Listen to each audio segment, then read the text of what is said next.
Oh, hello, my dear little brain nana bread and blood red velvet cake slices.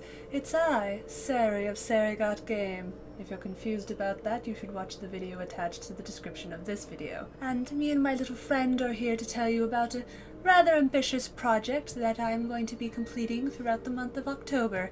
I am affectionately calling it 31 Days of Horror, and essentially it's going to be a daily Let's Play series where every day I will introduce a single video, or maybe a bunch of videos but all in one playlist, of a different horror game, of both your and my choosing. You see, this month's edition of Game Informer, appropriately titled The Horror Issue, has a lovely little breakdown of their top 25 horror games of all time. And of course, as you would expect, many of the entries on here go without saying, and you know, there's the obvious ones like,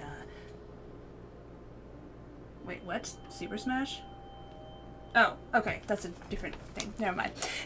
And as you'd expect, there's a breakdown of all the usual ones you'd expect. There's Dead Rising, DayZ, Alan Wake, A Silent Hill, Fear, The Suffering, Clock Tower, as well as some lesser-known hits. There's also quite a lot of features in this edition on indie games, both ones that already exist and ones that are still coming out, that feature the horror genre predominantly. As you've probably noticed with the meteoric rise of Let's Players like PewDiePie and Markiplier, horror games are a hit, especially indie horror games.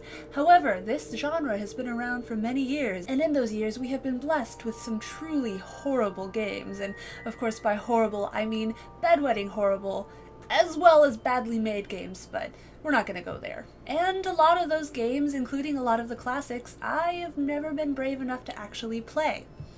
I have long been fascinated with the mythos behind a lot of these games, especially the Silent Hill and Resident Evil series, but I just never really had the guts to get a hands-on experience of them. However, I feel that the time has come that I must face my fears. I must mount these insurmountable worries, and I must forge headfirst into these horrific worlds of destroyed alien worlds and monsters from space and things I'd rather not name. But the only way I'll be brave enough to go on this journey is if you go with me. By which, of course, I mean you watch my videos and leave comments offering support as I piss myself for your amusement.